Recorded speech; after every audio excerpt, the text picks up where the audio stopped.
네, 시청자 여러분, 구독자 여러분, 안녕하십니까. 그리고 100원, 200원씩 후원해 주시는 후원자분들께도 감사의 말씀을 드리면서 집에 가는 길에 생각이 나서 방송을 하나 이제 준비를 했습니다. 뭐 여러분들도 잘 아시다시피 김재규 전 중앙정보부장이 박정희 대통령을 쏜 이게 이제 1979년 10월 26일 날 일어났다고 해서 11.6 사건이라고 부르는데요. 10월 26일은 1909년도, 그러니까 11.6 우리가 알고 있는 사건에 70년 전에 이제 안중근 의사가 이제 하얼빈역에서인가요? 이토 히로부미 2등 방문을 저격했던 날하고 이제 겹칩니다. 70년 차이로 겹치는데, 결국 김재규 부장이 그때 당시에 내란죄가 있어가지고 사형을 당했어요. 그때 이제 10월 28일인가요? 그 사건 이틀 뒤에 전두환 보안사령관 겸 계엄사령부야 합동사본부장이 욕설을 퍼부으면서 그런 정권을 잡아보겠다는 망상에 사로잡혀서 이렇게 총을 쐈다, 이렇게 발표를 하고 내란이 확정이 됐는데요. 사실은 그렇습니다. 현재 공식 기록에 이제 판결문에 드러나겠습니다만은, 그때는 대법원 판사라고 불렀는데 지금은 대법관으로 높여 부르고 있죠. 기존의 판사들하고 구분을 하기 위해서. 그런데 이제 대법원 판사 14명 전원 합의체에서 8명이 내란죄를 인정했고 6사람은 내란죄를 인정하지 않았습니다. 그러나 8대6으로 이제 김재규의 사형이 확정되었는데요. 여기서 우리가 살펴볼 수가 있는 것은 6사람의 대법원 판사가 내란죄를 인정 안 했다는 얘기지 사형을 인정 안 했다는 얘기는 아닙니다. 14명 전원 합의체에서 사형은 어쩔 수 없다라고 본 거예요. 다만 내란죄는 아니지 않느냐, 소위 정권을 장악하기 위한 사안은 아니지 않았느냐. 그리고 그 중에서 이제 유일하게 이제 보안사에 끌려가가지고 고문을 당하고 이제 사표를 써야 했던 양병호 판사가 그런 얘기를 했어요. 이거는 중앙정보부장과 대통령 경호실장의 계급장을 떼고 볼 일이다. 자기는 단순 살인으로 봤다 그러더라고요. 그래서 이제 단순 살인이라 하더라도 이제 김재규의 운명이 사형은 피하기 어려웠겠지만, 대신에 이제 김재규가 민주주의를 위해서 거사를 했다는 그런 확신범의 의미가 좀 더 높게 평가될 거다, 이런 얘기를 한 적이 있는데요. 저는 이제 그렇게 생각합니다. 계급장을 떼고 볼 일은 아니지만 이게 단순 살인일 수는 없을 거예요. 대통령을 쏜다는 것 자체가 나라의 임금을 죽이는 건데, 이게 이제 단순 살인으로 봐줄 수 있는 건 아니겠지만, 무엇보다도 이제 중요한 것은 뭐냐면 이렇게는 볼 수가 있을 것 같아요. 제가 이제 알고 이제 얘기를 나눴던 김계원 전 비서실장이 그날 이제 행사에 대해서 이제 얘기를 하면서 이런 얘기를 했어요.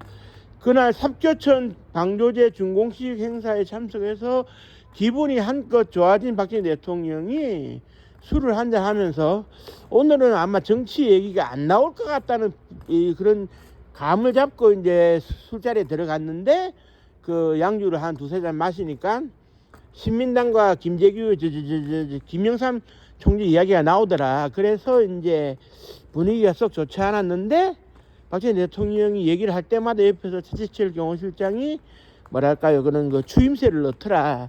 그것이 이제 김재규를 점점 코너에 몰게 만들었고, 도중에 이제 권총을 가져와서 쐈다, 이렇게 이제 얘기를 하더라고요. 물론 김계원 비서실장 입장에서는 뭐 민주주의의 그런 그 새로운 그 혁명 이거하고는 거리가 멀다고 증언을 자기 입장에서는 했는데요.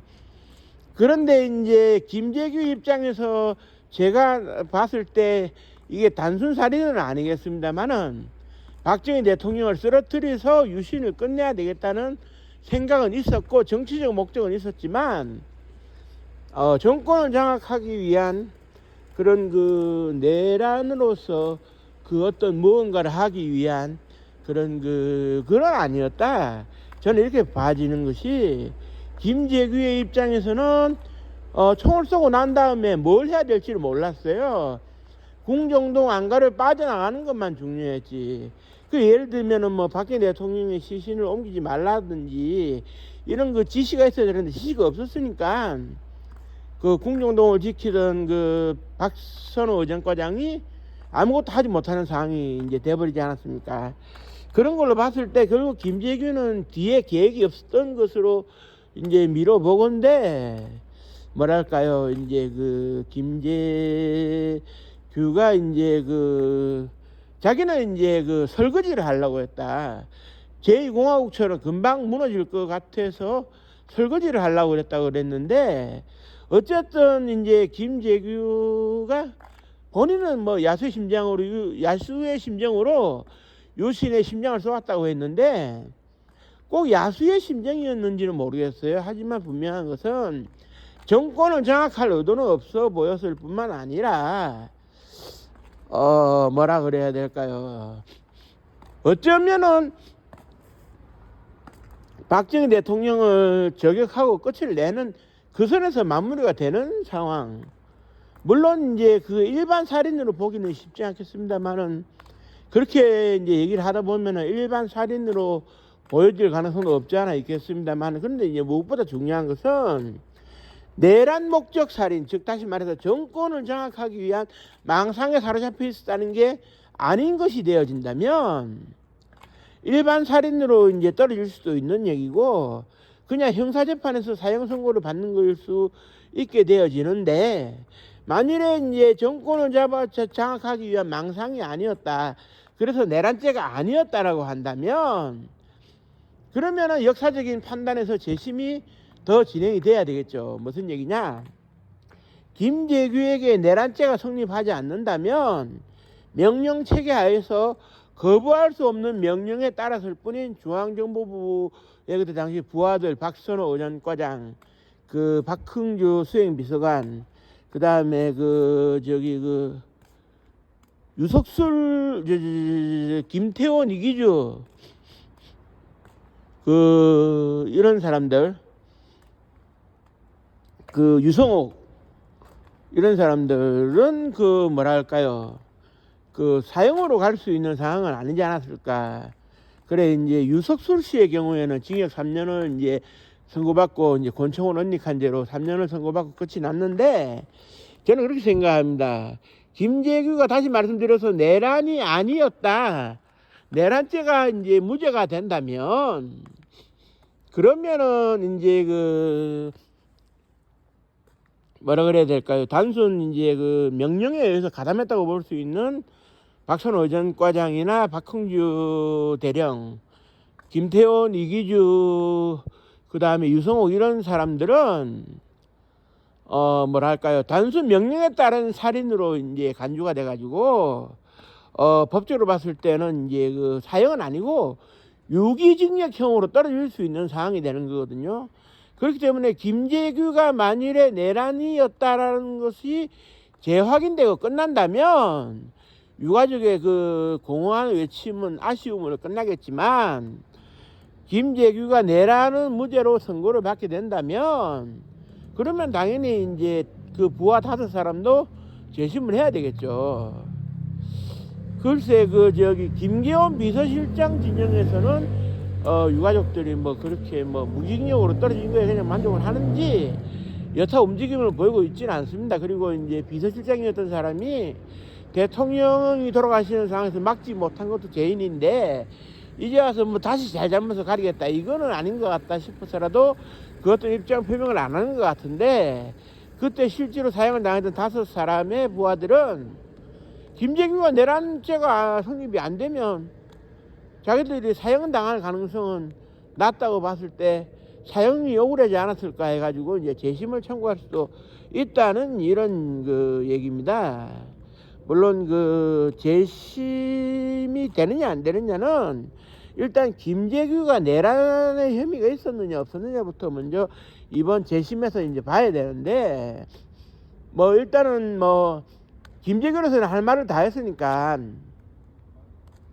그때 당시에 고문을 동반한 가혹행위가 있었던 그 점이 뭐랄까요, 그 저기 재판에 영향을 줬을지 그건 제가 잘 알지는 못하겠습니다만은, 아무튼지 간에 이제 그때 당시에 이제 그 뭐라 그래야 될까요, 수사를 담당했던 합동수사본부의 백동림 수사국장이라든지 일부 수사관들은 이 자폭하는 그런 심정에서 너 죽고 나 죽자 하는 식으로 덤벼드는 거 아니겠느냐 이렇게 보면서 사실 그 내란죄를 인정하려고 하지 않았는데, 전체적인 분위기가 김재규가 내란죄가 성립이 되지 않으면 더 혼란해지니까 내란죄로 이제 가는 거다 뭐 이렇게 생각을 했던 것 같아요. 그 정승화 계엄사령관이나 아니면은 12 이후에 계엄사령관인데 이성 계엄사령관도 김재규가 내란을 한 것처럼 그냥 묵시적 인정을 하는 것 같더라고요. 그래서 이제 1심에서 김영선 재판장 중장이죠. 그리고 이제 2심에서 윤흥정 중장이 각각 이렇게 그 내란죄를 인정했는데, 그렇게 봐야 될 것 같아요.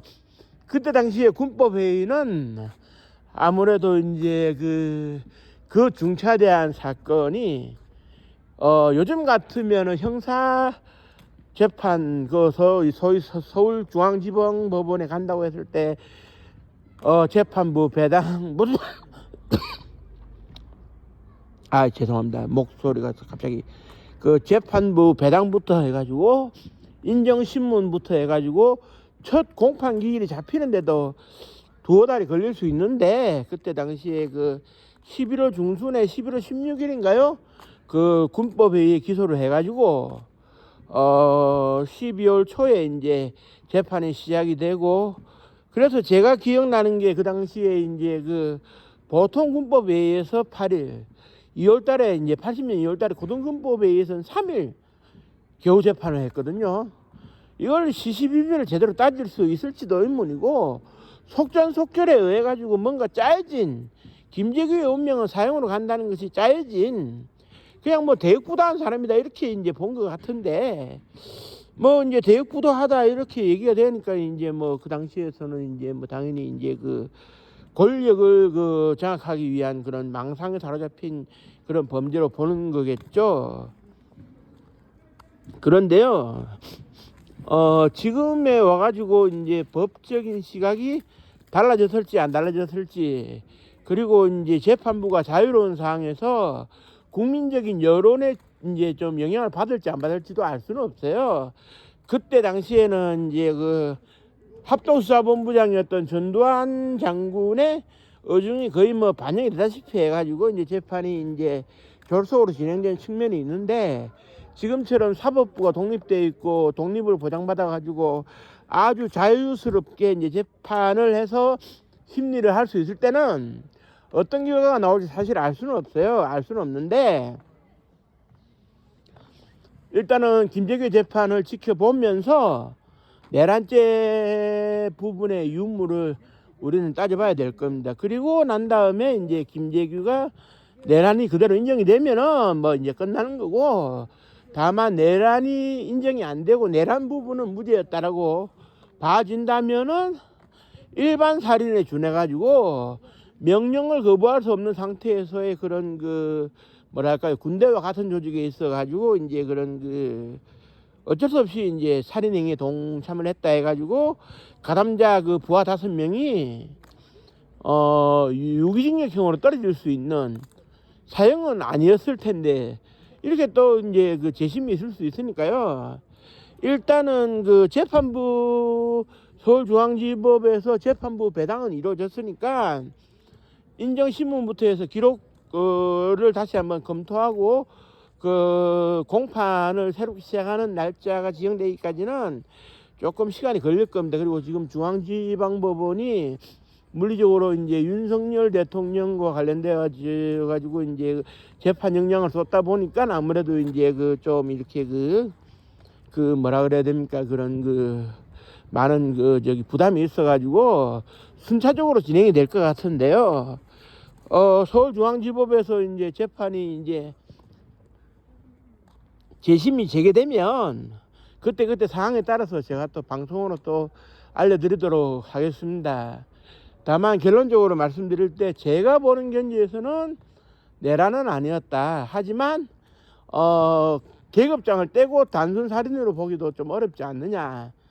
그래서 이제 그때 당시에 그 정확한 심리를 필요로 했는데 졸속이었다 이런 생각이 들고요. 이런 부분들이 이제 좀 시시비비가 그 재심 재판부에서는 명확하게 좀 이렇게 가려져서 당당하게 이제 결론이 날 수 있도록 그때 당시에 신군부의 입김으로 끝난 재판이 이제 와서는 당당하게 이제 그런 그 재판 결론이 날 수 있도록 모두가 납득할 수 있는 결론이 나올 수 있도록 이제 그 좀 이렇게 기대를 해봐야 되겠죠. 그렇다고 해서 이제 뭐 김재규가 이제 재판의 결과에 따라 가지고 다시금 민주화 유공자로 인정된다 안 된다 이 문제를 떠나서 그건 나중에 문제고요. 재판이 이제 명명백백 순조롭게 공명정대하게 재심이 이루어지기를 바라는 마음 간절하고요. 이상으로 오늘의 이제 방송을 마치도록 하겠습니다. 지금까지 좀 긴 얘기 들어주셔서 모든 분들께 감사의 말씀드리겠습니다. 네, 오늘 그 토요일인데요. 즐거운 밤 되시고요. 네, 좋은 꿈 꾸고 주무시기 바랍니다. 고맙습니다.